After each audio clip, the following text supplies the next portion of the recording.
Hare Krishna. Hare Krishna. Thank you so much, Prabhuji. Sorry. Okay.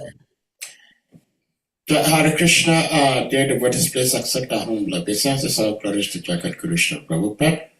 All glories to the Assembled Vaishnava devotees. And all glories to our revered speaker for today, His Grace, Ramananda Gopal Prabhu. I believe, Prabhu, this is the first time you're speaking on this platform, right? Yes, it's the first time I have the good fortune to be in your association. No, it's our good fortune to have your association. Well, the setting is just like a temple room speaking Bhagavatam class, just like speaking Bhagavatam in the temple room. The difference, though, is that you chant the slokas by yourself. Devotees may not respond because it creates echo. Sure. Then you speak, you share your understanding, realization on the subject matter, and after that, devotees may ask questions or share. Okay. And then we'll bring the class to a close. Bring class to a close. Yeah. Okay. So, Srila Prabhupada has already chanted the Jai Radha Madhava. Some devotees also like to chant the Jai Radha Madhava themselves, and if you choose to do that, you may do that. Otherwise, Srila Prabhupada has already chanted, and we may put the verse on the screen, and then you take it over from here. Yeah. Oh, you put it on the screen, the verse? Yes. Okay, good. We'll put the verse on the screen. I have it here. Okay. So let me just, first of all, just to get into the mood, because I'm coming from a complete different activity at the moment. Okay. Om Namo Bhagavate Vasudevaya. Om Namo Bhagavate Vasudevaya. Om Namo Bhagavate Vasudevaya. Hare Krishna. So thank you very much. It's a very great fortune to be in your association. Actually, it's a great fortune to be in the association of devotees, of the family of devotees what Srila Prabhupada created, because it's not a common thing that people ask one to speak about Krishna, because not so many people are interested about Krishna. And now we're coming here by the good fortune in contact with this philosophy of Krishna consciousness. And on top of it, we asked to share our realizations about Krishna from people. Usually people are not so interested in it, but these two things, getting into contact with Krishna consciousness and the devotees, to really share something valuable, we need the blessings. So first of all, since I'm completely new and probably nobody of you knows me either, so I'm asking, please give me your blessings that I can somehow or other serve the Srimad Bhagavatam, serve Srila Prabhupada, and serve you ultimately. So if I have your good blessings, then nothing can go wrong. And, you know, the speaker is just like a cow, and this cow has to be milked. So by your desire to milk that cow, what today I represent that cow. By your desire, I may speak something valuable. So thank you very much again for inviting me to this platform. And yeah, let's go into it. Parimanam cha kalasya kalpa lakshana vikraham yata purastad vyaktasya padmam kalpam atha shrinu. Okay, so should we read the synonyms or just the translation? Okay. Parimanam, measurement. Cha, also. Kalasya, of time. Kalpa, a day of Brahma. Lakshana, symptoms. Vikraham, form. Yata, as such as. Purastat, hereafter. Vyakyasye, shall be explained. Padman, by the name Padma. Kalpam, the duration of a day. Ato, thus. Shrinu, just here. Translation. O king, I shall in due course explain the measurement of time in this gross and subtle features with the specific symptoms of each. But for the present, let me explain unto you the Padma Kalpa. So there is a purport, not so long. The present duration of a kalpa of Brahma is called the Varaha Kalpa or Shvetavaraha Kalpa because the incarnation of the Lord as Varaha took place during the creation of Brahma, who was born on the lotus coming out of the abdomen of Vishnu. Therefore, the Varaha Kalpa is also called Padma Kalpa. And this is testified by acharyas like Jiva Goswami, as well as Vishwanath Chakravarti Thakur, in pursuance of the first commentator, Swami Sridhar. So there is no contradiction between the Varaha and the Padma Kalpa of Brahma. Om Agnanati Manasya Kananan Shana Shalakya Chakshu Medam Yena Dasmai Shri Gurave Namaha Sri Chaitanya Manopistam Stavadam Yena Bhuktale Svayam Rubakaramayam Dadati Svavarandikam Jai Sri Krishna Chaitanya Prabhu Nityananda Sri Advaita Gadadhar Shivasari Gaura Bhaktavrinda Hare Krishna Krishna Krishna Hare Hare Hare Rama, Rama Rama, Hare Hare. So we are here coming right. I mean, all of you know this already, since you're studying this second canto already for quite some time. We're coming here in the end of the second canto. And probably all of you, you know that the second canto is a very how to say, it's a very important section in Srimad Bhagavatam. We always the first canto. By the way, can you respond when I ask a question, or everybody? Yes, yes. If you Okay. ask questions, Okay. Yeah, I like it a little bit more, maybe a little bit more interactive, because otherwise I feel like lonely. okay. So, first canto is what we refer the first canto to. What is it? Srila Prabhupada gave this analogy always about first canto is like the It's like the foot of Krishna. yeah, the lotus feet. So therefore, the first canto is very important to study. Now, second canto, if we go further, because it goes up and up and up till 10th canto, what is like the head of Sri Krishna.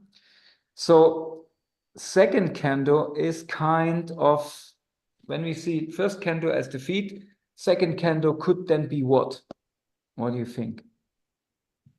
What could be the second canto? I think the first and the second cantos are the two lotus feet of Krishna. Okay, but what belongs to the feet? What comes right after the feet and is sort of part of the feet and also not part of the feet? The ankle. The ankle, exactly. So the second canto, because it keeps it's like a turning. It's like something where it becomes like movable. This whole vikraha, when we want like that. When we see the first canto is something where the Mahabharata, the theme of the Mahabharata, is actually taken on board and taken over and giving over to the Srimad Bhagavatam. this literature, what the Mahabharata is still something filled with themes like mainly, what do you think? What is the main theme in Mahabharata? What do you think is the main theme in Mahabharata?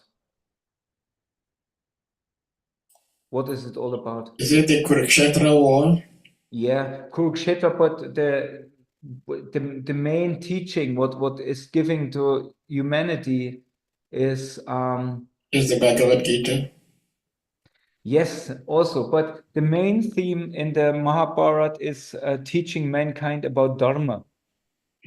Many subjects, you know, when we Bhishma Kanda, or when Bhishma laying on the battlefield, it's so much about Dharma, you know, and it's very, very important because this is what Mahabharata want to give us. This is what Srila Vyasadeva also implemented. But then, of course, from the first canto of Srimad Bhagavatam, we understood that Vyasadeva was not happy with that. He compiled all the Vedas and even did the Mahabharata, and he spoke already, he touched Krishna, but not to the fullest content. And then his Gurudev, Narada Muni, he consulted his Gurudev and he told him, actually, you great fool, because you concentrate so much about this semi-material topics like Dharma, but you didn't get out, you didn't find a way out, you didn't give a way out of Dharma, or of this, you know, you don't go higher than Dharma. You know, we have this also in the conversations in the Chaitanya Charitamrita with Ramananda Roy and Mahaprabhu, where Mahaprabhu tries to push him always a step further, you know, go out, go higher, go higher. So in the same way, Narada Muni instructs Srila Vyasadeva, okay, now you do something what is higher than Dharma, even a way out of worldly Dharma, because Dharma usually deals with things what matters to matter, matters to material world. So now here in the so here gives the Mahabharata gives the theme over. We still in the beginning of in the first canto we still have personalities like Yudhishthira. Arjuna is having his moment of kind of, you know, of where he lost it, basically. Arjuna lost it, his ability to fight and something like that. So because Krishna left the planet. And also Parikshit is introduced in the Srimad Bhagavatam. And from this onwards, it takes a turn, because the Srimad Bhagavatam promises us in the beginning that all worldly dharma, everything what is material, is actually kicked out of the Srimad Bhagavatam, and the subject matter is only transcendental. Now the second canto takes it a step further. The first canto ends actually with the question, so what a person should remember in the time of death. And from this, actually, the question and answer section more or less starts between Shukadeva Goswami and Maharaj Parikshit. And then the second canto is basically like a turning point, like the angle. From there, it's movable, and it gives it the opportunity to go in its own direction. Basically, it develops into the Srimad Bhagavatam completely, where we then be presented by different questions and answers. And this is this form of a dialogue. And this form of a dialogue is very, how to say, it's very prominent actually in Vaishnava literature to make a point, to bring us to a conclusion. So now we hear in the end of the second canto, and the second canto, probably every one of us experienced this, becomes sometimes quite technical.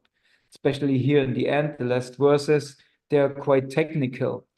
And I don't know about you, but I'm not such a, how to say, technical person in that sense, that I'm, try to, it's like this when somebody, when I meet with somebody who knows very much about computers, and he started to tell me everything about how a computer works, and then you have the hard drive, and then you have the processor, and this and that, and then this happens, and I'm a little bit, okay, wow, so I'm impressed, but I have no clue, So, and it's also not, it doesn't touch me so much. So when I come to this technical stuff of the Bhagavatam, I'm a little bit, okay, good to know, but I'm not sure if I'm understand it yet. Maybe somebody has a similar experience.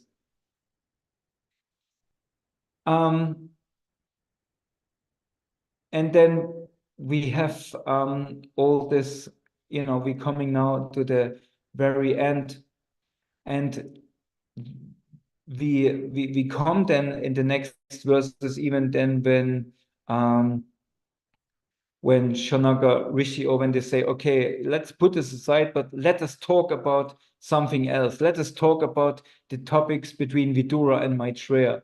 So even it seems like Shaunaga Rishi says, okay, good now, let's have a break and have something, let's speak about something more, reliable, or something about this. We want to churn the nectar. We want to churn. We want to hear something about the experience of the devotees. Like Vidura and Maitreya. What was their conversation all about? Again, conversation. And even then, when we come in the Srimad Bhagavatam class, or having on a platform like that, what we are interested in is the realization of the devotees, how the Srimad Bhagavatam reflects in their mind, in their thoughts, and what then comes out of it.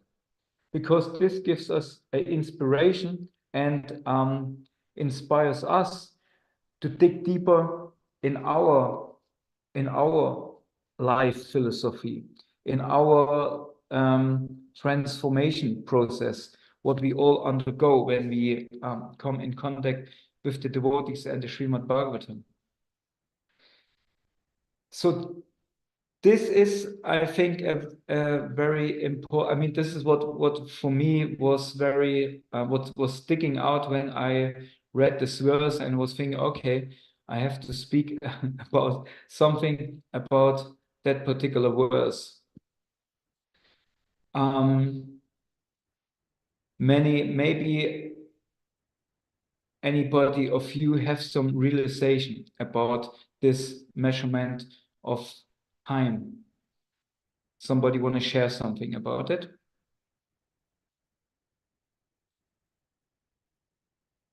No?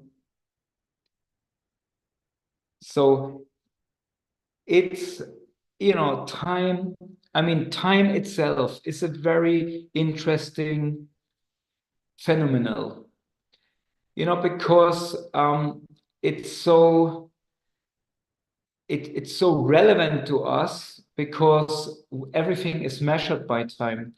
When we come, we only can measure time basically in material world, because material world is made out of time. Because we need a beginning and we need the end. And what is in between, this is what we call time. So from the day one a baby is born, time starts ticking, and some say from day one, from the day of the birth, death is already happening.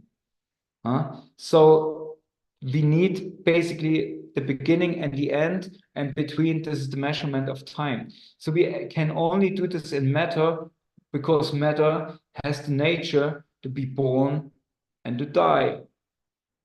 And therefore, this time factor is for us so relevant that even Krishna says in Bhagavad Gita, Kalasmi, I am time.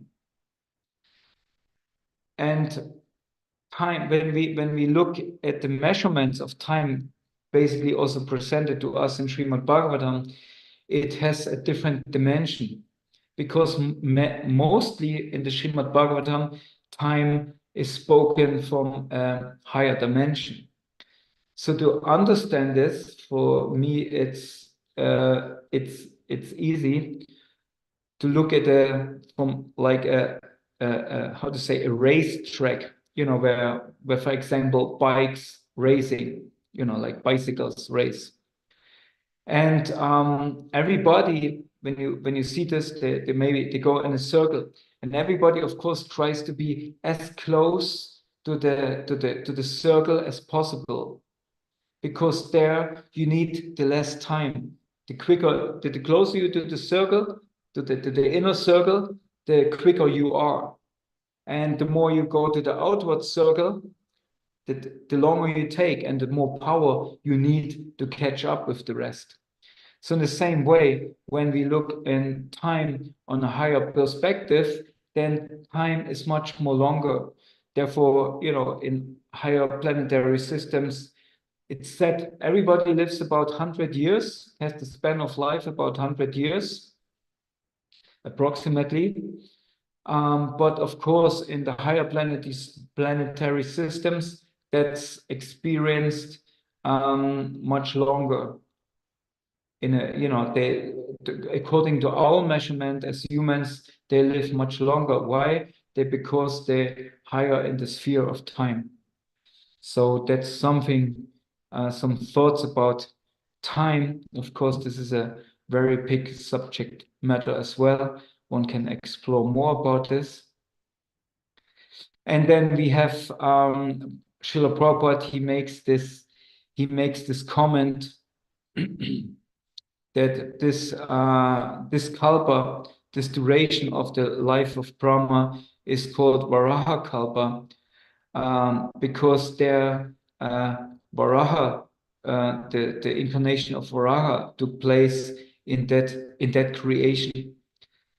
So, and therefore they called it also the Varaha kalpa. And then Prabhupada gives also that it's also sometimes called Padma kalpa, because it's in this time where Brahma appears out of the lotus, out of the abdomen of Vishnu. So that's very interesting, because it seems to me that in different kalpas, Brahma can appear in a different way. But because he was appearing out of the lotus, therefore it's called also sometimes the Padma Kalpa, because Brahma came out of the lotus in this Kalpa. So that's, I think, very interesting. And to back his point up, what Srila Prabhupada makes here, he refers to Jiva Goswami and Vishwanath Chakravarti Thakur, and that he packs them up because they refer to Sridhar Swami.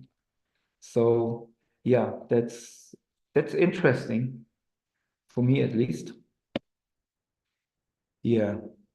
So that's from my side what comes to that particular verse. What can you squeeze out of me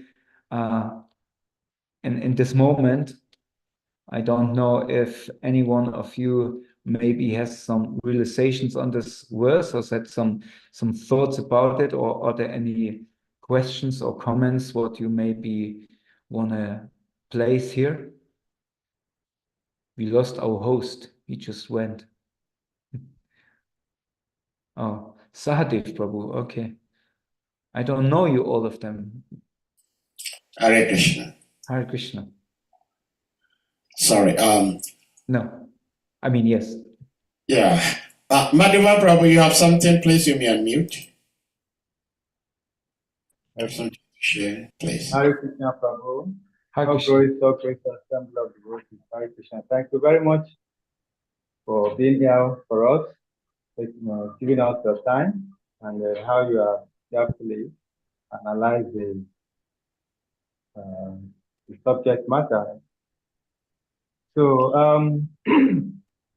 I just want to look at this text, the translation critically, a little bit close, because it says, "O King, I shall in due course explain the measurement of time in its gross and subtle features, with specific symptoms of each of them." That specific symptom, what comes to my mind is that when we look at the kalpa, which is made of 4 yugas, and we have right now with the Kali Yoga. So the yugas, as I see it, they have their own symptoms, their characteristics. So understanding this can help us, especially even in this modern life, present life, since the symptoms of this type has been explained already. So it helps us how to go about the age of Kali Yuga. And then the other yugas too, they have their own specific characteristics, like the golden age, first yuga, Satya Yuga. I mean, we know the characteristics. Then the Treta Yuga, Dwapara Yuga, and the Mahabharata you explain. It's like a history of what happens at the end of the Dwapara Yuga. Trying to start the Kali Yoga. So from this test, I just think that the measurement of time is specific, like you explained that it applies only to the material manifestation. So, but this time now, in terms of measurement, they are designated, like this one we are talking, Kalpa Brahma, which is Vara Kalpa, Hare Krishna. I think that's just the way I understand it this time. I don't know if I'm right, Prabhu. I must confess my speakers are not so good. I think I'm not sure if I got every point what you want to make. It sounded quite relevant, but what was can you rephrase the question or the point you wanted to make in a short? Okay. Okay. In summary, the measurement of time has their own specific symptoms. Like we have Satya Yoga, Kapha Yoga, Dwapara Yoga, Kali Yoga. So, and this knowledge will help us in life how to deal with situations, since we have the knowledge of the symptoms of the particular time. Yeah. That's yeah. Uh-huh. Yeah, so we have the different symptoms of the time, and you think that, or your point is that it refers to the subtle symptoms or subtle features of specific time and age. Yes. Yeah. Yes. Yeah, it's yeah, I like to see this 4 yugas in compare them to childhood, youth, manhood, or how you say adolescence and old age. And I think in the beginning everything works out well when you have a young body. Everything works quite well. It's like compared to Satya Yuga, and with the due course of time, with the body of the universe is also aging, and then it's also everything is decreasing, and then Kali Yuga is kind of old age of the universe. So even the symptoms or the human life, human society is also so much degraded that symptoms of Kali Yuga are visible now, what we see right now. Yeah. It's like unavoidable, you know, it's unavoidable. But the good thing is that in this time we had Mahaprabhu, Sri Chaitanya Mahaprabhu come. And you know, sometimes when you're in old age, I don't know, probably not for us, but some rich people, they get kind of an injection, a youth injection or something. They get some energy, you know, and they become again useful, and the senses are again enlivened, right? But we as devotees, we got it actually. We got the infusion of the holy name of the Sankirtan movement, and in this way, we can bring back traces of Satya Yuga, and you know, but we have to choose this injection. You know, speaking nowadays about injection is of course a difficult matter, but for us, you know, this is the injection we really need, we really believe in, and from my point of view, works quite well. Works quite well. We really see how we get enlivened and induced by the Sankirtan movement. And as we can see, Srila Prabhupada, he created not only a movement, he created a family where we have friends in all over the world. Haribol, you know, that's so amazing. And even when we look like technology, like internet, you know, and all of these gadgets what we use to connect with each other, we would say, well, you know, there are symptoms of Kali Yuga. You know, there are, you know, we depending on machines. But on the other hand, when we use it in the right way, then this keeps us keeping up with our Sangha and connecting with each other. And in this way, inducing each other, get to know each other, making friends, and make this family of Srila Prabhupada much more stronger. And that's an amazing event, what comes from the Sankirtan movement. And I think it's very important that we keep up such things like these meetings here. That's so relevant to all of us, that we just become more and more close as a family, you know. And of course, one time we may see each other in person. Maybe we meet somewhere in India or somewhere in Mayapur, something, maybe. But even if not, for sure, we will meet in Namahata, a kirtan program, what goes on in the spiritual world. And there we have a family there. We're not strangers anymore. When we come to the spiritual world, you know, it doesn't matter in which form or whatever, we don't want to go to this direction now, but we have a family. We have people waiting for us, right? And this is amazing. I'm very happy that I can be part of this family, and I'm asking for your blessings, that please protect me with your blessings, that I can continue to be part of this Vaishnava Sangha and somehow or other be of relevant use, whatever, so that my Guru Dev and Srila Prabhupada may be happy with my existence. Hare Krishna. Hare Krishna. Thank you very much. Thank you. Jai. Hare Krishna. Thank you so much, Prabhuji. Ramananda Gopal Prabhu. I wanted to ask this question.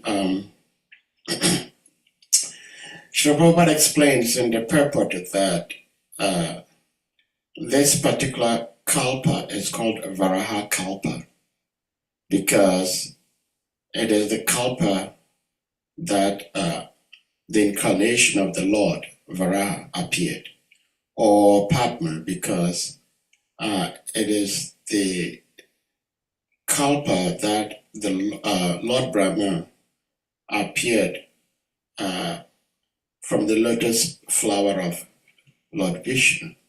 Yeah.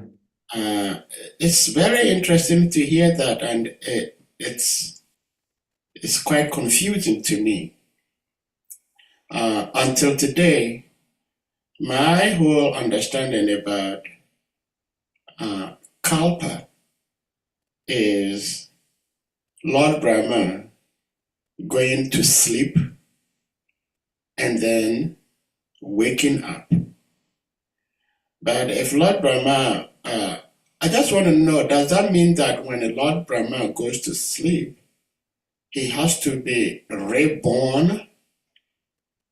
Because when the description of Brahma appearing from the lotus navel of the Lord, Lord Vishnu, is when he was born, when he was created, but not when he woke up from sleep. So I don't know if you have any information as to what this actually means. As I told you, I'm not that guy who knows what goes on in a computer. I'm just using the computer. Same thing for this technical explanations. But as far as I understand, when Brahma goes to sleep, he doesn't die. So he doesn't have to be born again. So, but for me, it seems like that in each Mahakalpa, or it's like when even Brahma goes to sleep, it's a partial dissolution, right? But when he dies, basically when the universe getting wrapped up, the whole creation, right? Then Brahma also dies after 100 years of his measurement. And then he get born again. And it indicates to me that when he get born again, he may appear in a different way, but not maybe out of the stem of a lotus, what grows out of the navel of Lord Vishnu.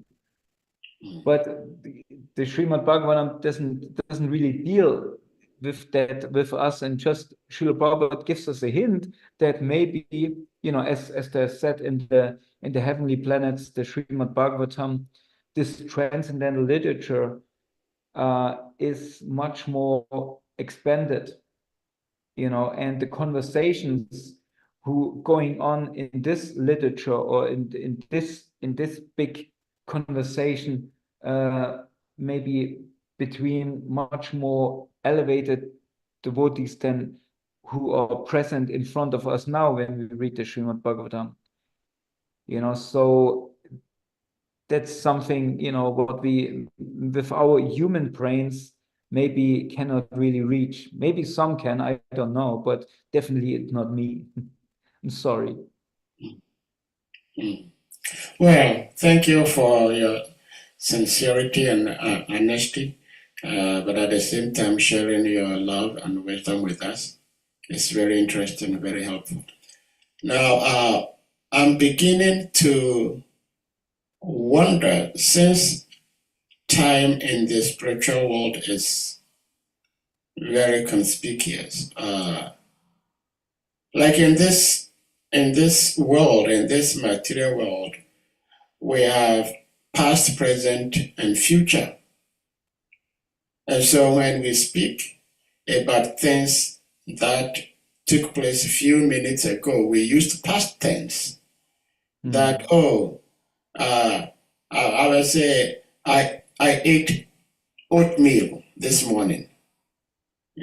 So I'm wondering how the loving entities in the spiritual world speak. Do they say, so I don't know whether they use past tense, that, I just did this for Krishna.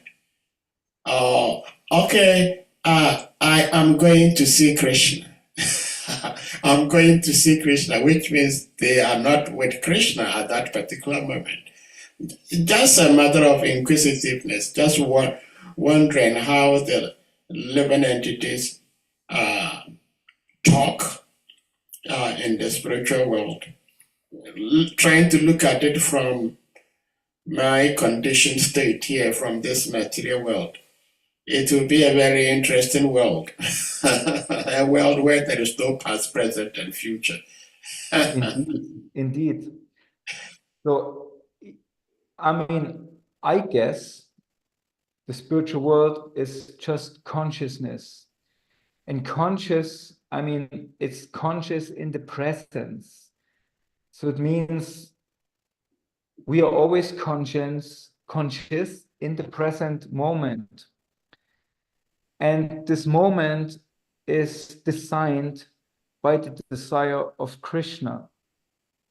So first of all, it's not me who gonna say I meet Krishna. It's Krishna who says he is meeting me. And saying he's meeting me is already present. You know what I mean? It's not, I don't say, oh, in 5 minutes, Krishna is meeting me, because, you know, there is no 5 minutes. Krishna has the desire to meet me. It's there, you know, and to be, you know, it's not, it's always in the, it's happening right there, right in the moment. And when we look at ourselves, the moments where we really feel alive is the moments where we completely conscious at the moment, in that time, because there Krishna happens. The spiritual world happens right now, here in this moment. We just can't see it. We just can't grasp it, because our mind immediately flicks back or flicks forward. You know, what did he say? What he gonna say? Even in a conversation, we hardly listen to the person speaking to us. We immediately think, oh, why, you know, what will I respond? You know, you know, we getting a glimpse. This person starts, and immediately we starting making arrangements in our mind how to counteract or defeat or agree, whatsoever. You know, we immediately jump forward.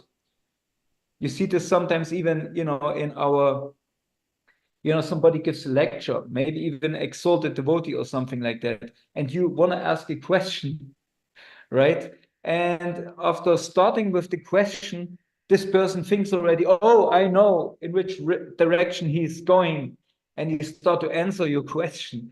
And you think, wait a second, actually, I just started. I actually want to just, you know, go here, somewhere around. So this is what we all, you know, somebody said something, and we jump back and think, why did he say it? What does he mean? What has it to do with me? Did I do something wrong? You know, and this person speaks and explains, but we cannot follow because we get stuck in the past. Why he said that? You know, my tilak is wonky, or what, you know, why he's saying this. So, but in the spiritual world, or when we really experience God in our life, is when we right now, here in the moment, when we are in the kirtan, for example, you know, from our tradition, when we are in the kirtan with the devotees and think it can't get any better. You know, I'm right here I'm arrived. I'm part of Chaitanya Charitamrita with all the other devotees, right? And or when we eat prasadam, I said, that's so good. It doesn't get any better. And the funny thing is, tomorrow it may get better, you know, because it's again in the present moment. So that the present doesn't how to say, doesn't lament about the past and doesn't hanker for the future, because we just there in the present and we completely satisfied. Now, you know, materialists also experience the present. They experience the present when they can enjoy, you know, the greatest pleasure of the senses. Enjoyment, right? And because it's material, Immediately this enjoyment is there, you cannot hold it. You can't hold it. You can't hold it. And immediately you think making plans to get this again, you know. But in the spiritual realm, enjoyment can go on to eternity. Therefore, you see the Goswamis when they're speaking about Krishna Katha, they're forgetting everything. They're forgetting to sleep. How you can forget to sleep? At one point, even you speak with your best friends, and even we speak about Krishna or whatever, but at one point say, Prabhu, I'm drifting out, I'm drifting away. But they're enjoying the spiritual world so much that they're not influenced by time anymore. So they're living completely in the moment. I'm sorry. Maybe that was my thought about your very interesting comment what you made. Thank you. Thank you so much, Ramananda Gopal Prabhu. We go to His Grace, Shriman Varaha Acharya Prabhu. Please, you may unmute. Hare Krishna. Please accept my humble obeisances. All glories to Srila Prabhupada. Just something about this time, there's something that has been explained by science fiction writers, how feasible really can tell, but science is trying to explain that time is static. Time is static, right? And just like the same concept about in the spiritual world, there's no past, present, and future, which means time is static. And there is, I don't know how to put it, but there have been write-ups about people going back, a kind of going back in time, and finding people doing the same thing that they did so many years back, maybe 100 years back. But then they go back in time and they meet the people still doing the same thing, even though 100 years have passed. Now they're in the future doing something else. But when they go back in time, they meet them doing the same thing in the historical time. So I don't know, maybe some of you have heard about this or read about this. So that is in the time travel, it shows that everything is actually static. The same activities are going on at the same time forever. Kind of. So it's a bit similar to the idea of time in the spiritual world, where there's no past, there's no present, there's no future, because whatever that they did in the past, they're still doing. And whatever they're doing at the present, they continue to do it. So even material scientists are coming up with this idea in time travel, that time is static. And you can go back in time and find yourself doing what you did many, many years back. So anyway, it just comes to my mind that the phenomenon of time is very, very, very, how do you say, complex. And science has also tried to give an explanation beyond, what is understandable ordinarily. Okay, thank you. That's just what I want to contribute. Thank you.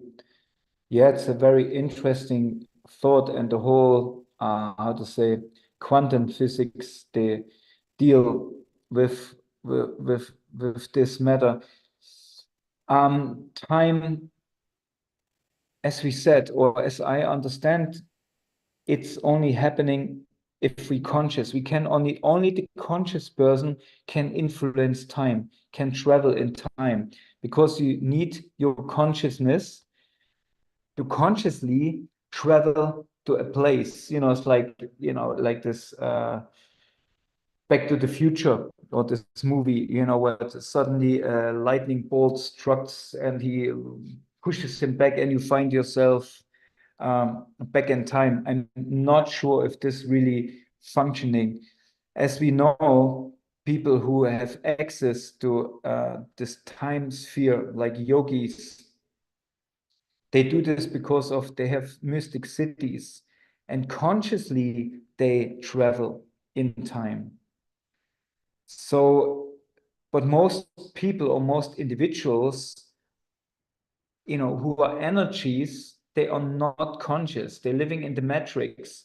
So you can travel back consciously and watch them in the matrix doing unconscious what they're supposed to do. So only the conscious people are aware of this and can influence that. Yeah, I'm not completely going through this whole subject matter, but it's very interesting concepts where things actually happening, like it's like we have, for example, the Akash, what they call the Akash, is like a big cloud, a information cloud, but only certain individuals have access to it, or certain time frames, certain times allow to download informations from this Akash into the system of the world.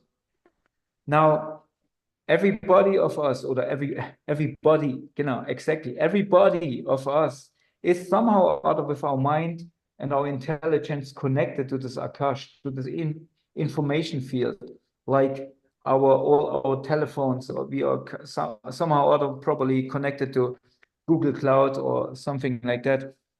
So, but it depends on us what we upload into this cloud.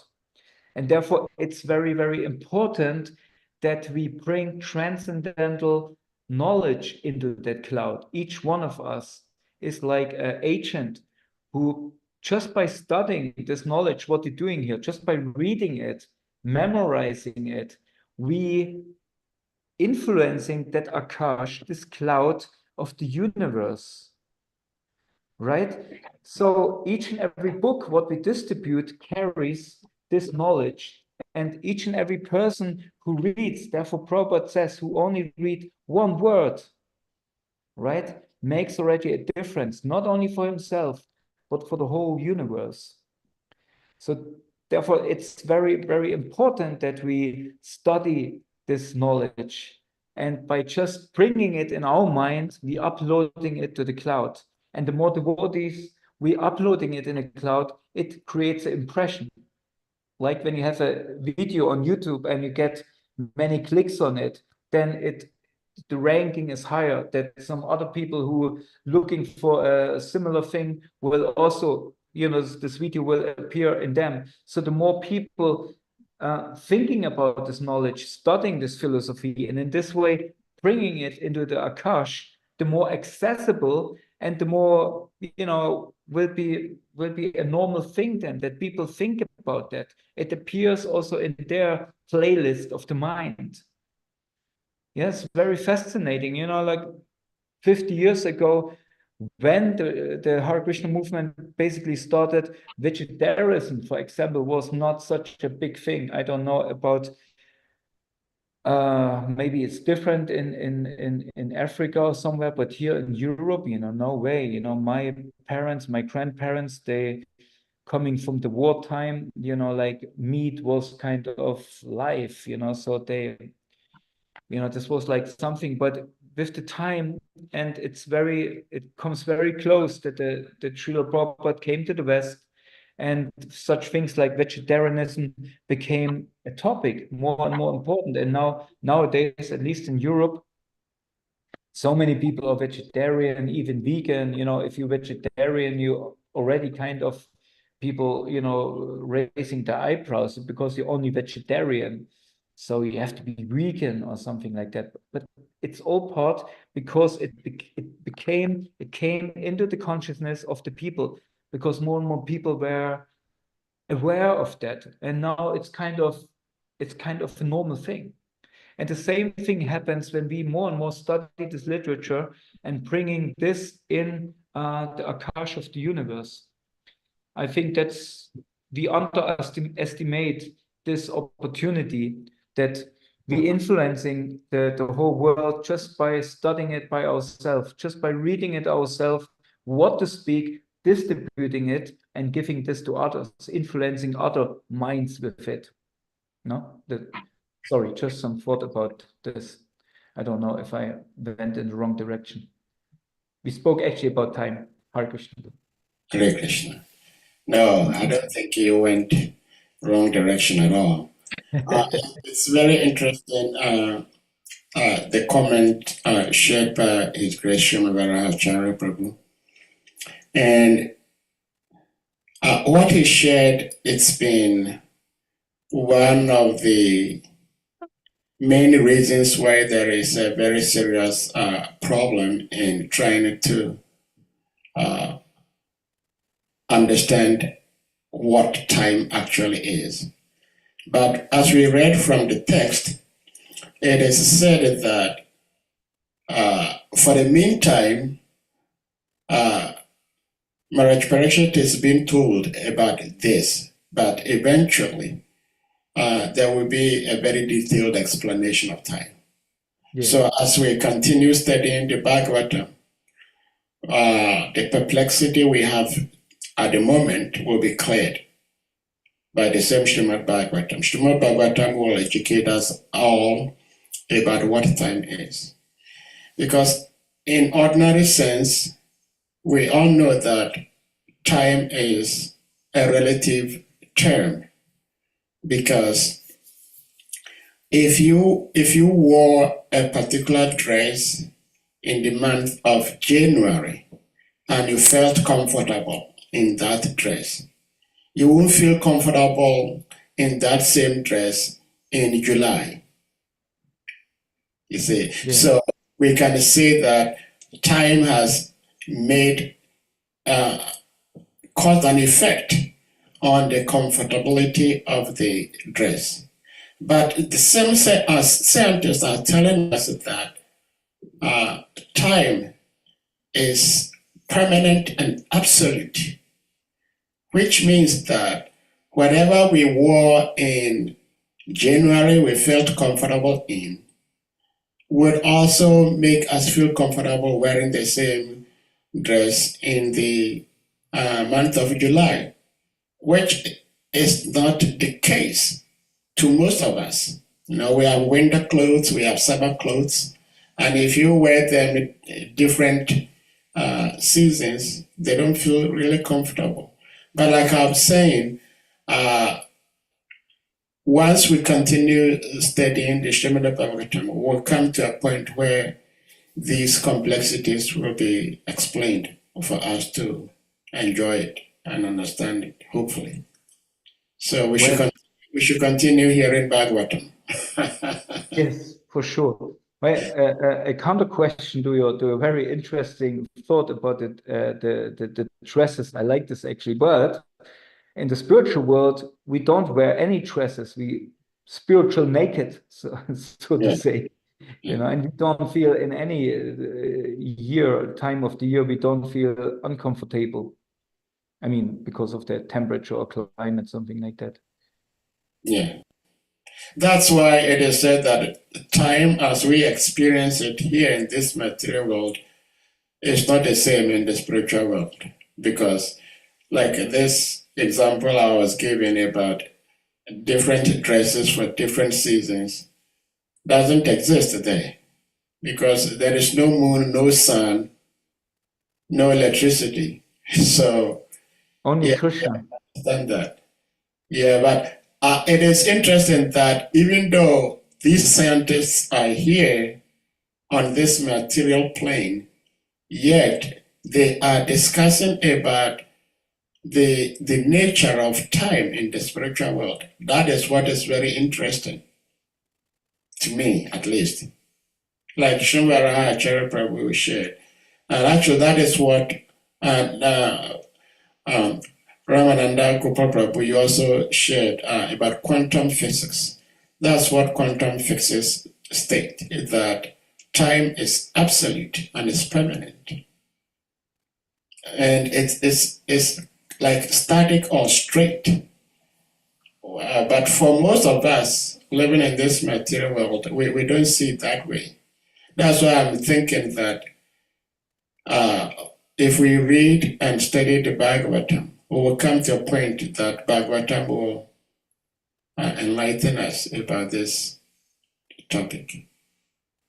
Or we come to the point that's not even relevant for us anymore, because it's anyway, this measurement is a part of matter what we leave behind.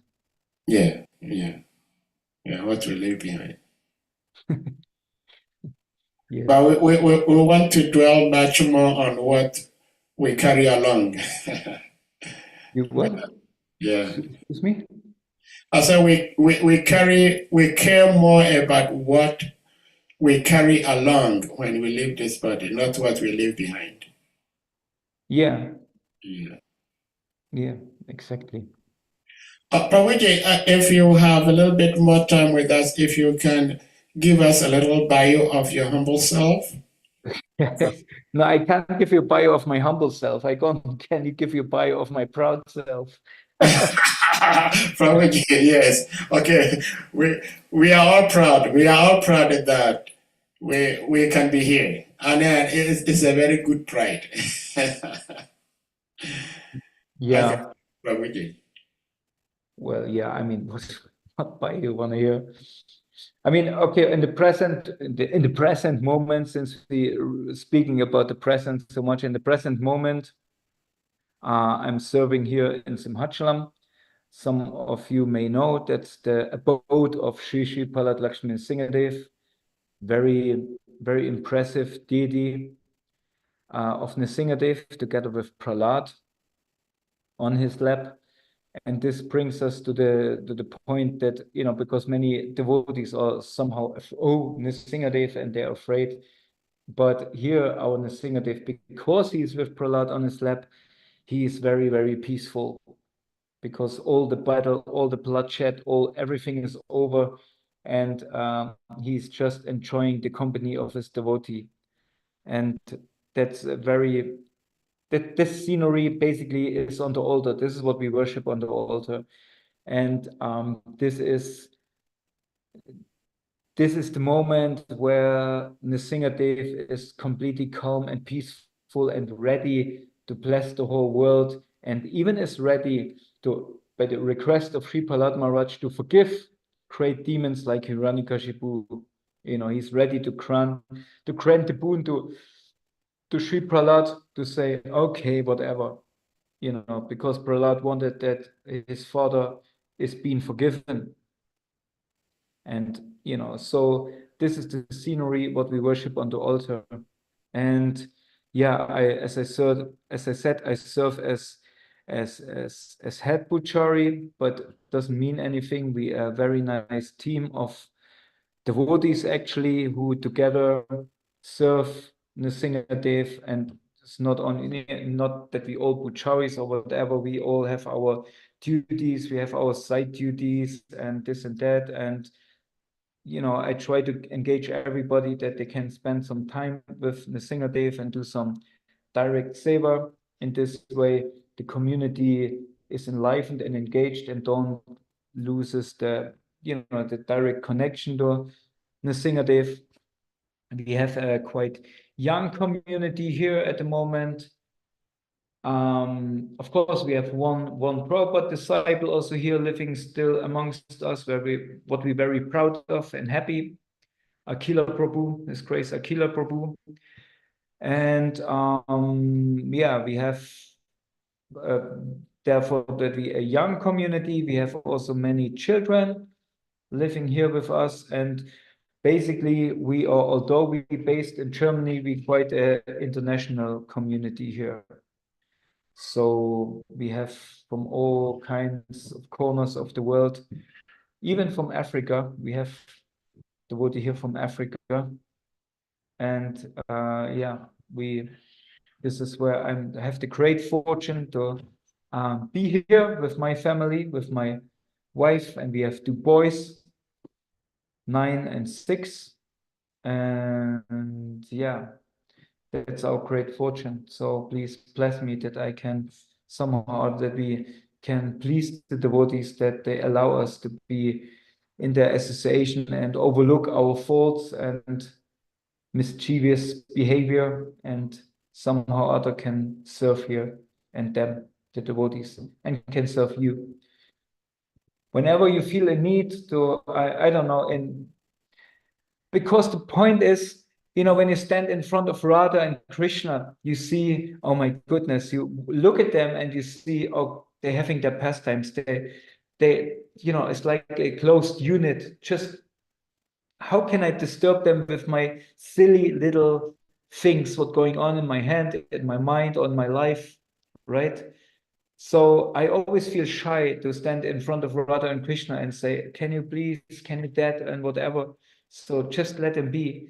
But when you're in front of Nrsingadev, especially our Nrsingadev, it's like you feel like he's saying, what is it? I'm here. Tell me, you know, what is it?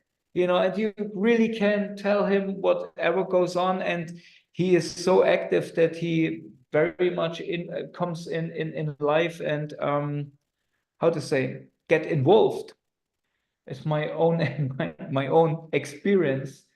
And so, you know, we have many devotees contacting us, asking for prayers or asking for pujas and kind of connect with Nrsingadev or whatever. So if there's anything I can serve you in that way, feel free to contact me. You know, various different options to contact me. I'm on Facebook and Messenger and Instagram or whatever, you know, whatever is there to connect with the world. So would be great, happy to somehow or other be of service to you. Jai. Thank you so much, Prabhuji, for sharing this with us. And we can't thank Krishna and Srila Prabhupada enough because it's been just about 3 weeks or about a month ago, we celebrated Nishimha Chaturdashi. And we all offered our minute, insignificant prayers to the Lord for his divine protection.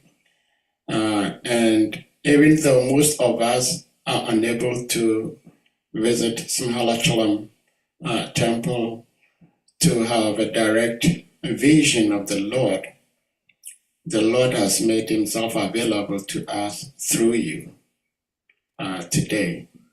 So please, as you may be aware, even though we are not qualified to invoke and receive the mercy of Lord Nrsimhadev, because none of us, if not most of us, if not all of us, are not as good as Prahlad to attract the favor of the Lord, but because the Lord is so merciful, like you rightly said, he's here and he's asking, what can I do for you? What can I do for you? Yes. So we are humbly requesting that you offer our humblest prayers to the Lord, that we seek his blessings, both physically and also spiritually, how we can increase our love and devotion to Sri Guru and Krishna. This is our humble request to you, Prabhuji,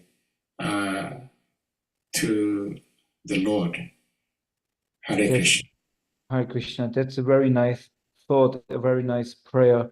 And you know, I'm just a servant. I'm just amidst all of you. You know, it doesn't make me special or whatever. That's, you know, I'm just in this position to be close. But I always say, people look at some disciples of Gurudev, they're looking at them, and because Gurudev keeps them always on the side, and they saying, oh, this person is very special devotee because he's always so close to Gurudev. But the reality is that Gurudev thinks I have to keep this devotee very close, because if I let him go, if I keep the leash too long, then he will disappear. He will not make it. And therefore, that's the mercy. So same for me. I'm just here because I'm completely useless in any material field. And I'm so amazed when I see in which different fields devotees engaging themselves and trying to preach to the world. And I'm just sitting here and basically doing nothing, just enjoying the company of the Lord. Therefore, I'm asking just for some service to be relevant for you. And now you know something about me. I don't know anything about you, and I'm praying for the opportunity to somehow or other, in wherever the Lord decides, that I maybe have all of your personal darshan, and get to know something about you, about your service, about your stories. Everybody has a unique story, how he got to know Krishna, and everybody basically should write a book about it, because it's so unique. And I like stories, so that's my prayer, that please engage me, and one day maybe my desire will be fulfilled to meet all of you. And that's the greatest gift, the association of devotees. Thank you very much. Hare Krishna. Thank you so much, Prabhuji. This is a very wonderful textbook, Vaishnav display. So we can't thank you enough. And please, whenever we throw an invite, please be kind enough to honor our invitation to be with us. Please. Yeah. If we don't make it so formal, because we are family, and of course I'm happily come to meet friends, So, and I'd like to hear from you, and whatever, maybe whatever you desire. I will be happy to meet you all again wherever. Hare Krishna. Thank you so much. Anyone? Sorry, go ahead, please. No, I just was interested, what time is now in your place? Okay, we are from different parts of the world. We have some devotees here from West Africa. We have some devotees from the US. We have some devotees from Jamaica. So it's kind of scattered around. Okay. Yeah. Even though it's Hare Krishna Africa, but it is actually like Hare Krishna world. Okay. Yeah. I was in South Africa, in Kapstadt, Cape Town. Cape Town, okay. Cape Town. I performed a wedding there for a friend of mine who married a lady from there. Oh, okay. And it was basically the same time zone, although it was half around the world, but it was the same time zone. Time zone, yeah. Yeah. Therefore, I was interested. Anyway. Yeah. Most of the devotees are from West Africa, like Nigeria, Ghana, Ivory Coast. Okay. Places like that. Sometimes we have devotees from Kenya, which is East Africa also. Yeah. Sometimes from South Africa. So it's scattered all over. It's very amazing. Yeah. Very nice. 4 o'clock in Nigeria now. 4 o'clock in Nigeria. Where? 5 o'clock. Yeah, it's like 4:18 in Nigeria. Actually, now it's like 5:18 in Nigeria, right? Madhavan? Yes, it's correct. Yeah, 5:18 in Nigeria. But PM. PM, yes. So 1 hour before. 1 hour before my time, basically, because I have 6:18. Yes, okay. Yeah. And I have 12:18 PM. noon. Where you are?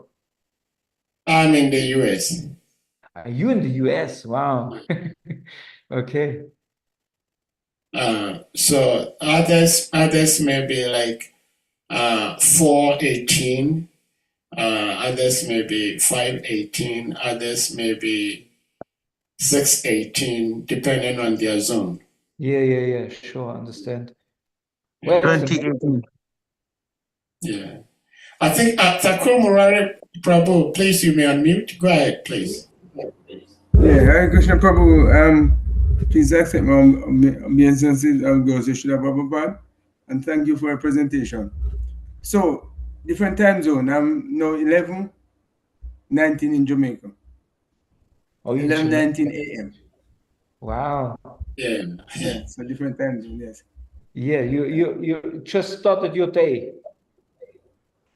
Huh? You just started your day. Yeah, well, yes, I'm almost Yeah. half of the day. Yeah. Of course, almost, you did your morning yeah. program and everything, I know. Right, yeah. So I'm 11 after 11. Yeah. Thank you for the Very cool. presentation. Thank you. Hare Krishna. Really, thank you. really amazed that this technology makes it possible that we all can have Sangha together. It's the best use of this technology to use it in the service of Gauranga Mahaprabhu. Very Yeah. nice. Hare Krishna. Hare Krishna. Thank you. So, devotees, as always, we thank you so much for being here. And without further ado, we may humbly request you all to kindly unmute and we chant Hare Krishna Mahamantra to express our appreciation to our revered speaker, His Grace Ramananda Gopal Prabhu. He's crazy. He's crazy. Well, you are not allowed to change my words. I do it anyway. Okay, thank you so much, family. So, anybody's please you may unmute and we all chant Jai. Hare Hare Krishna. Krishna, Hare Krishna, Krishna, Krishna, Hare Hare, Hare Rama, Rama Hare Rama, Hare Rama, Hare. Rama Rama, Hare Hare. Vancha Patarubhyasya Kripa Sindhubhyasya Bhavanebhyo Yo namo namaha. Namo Namaha. Srila Prabhupada ki jai. Jai. Srila Bhakta Vrinda ki jai. All glories to His Grace Ramananda Gopal Prabhu Ki. Africa. Jai. Haribol. Thank you for having me and Hare Krishna. all the best. Hare Krishna. Hare Krishna.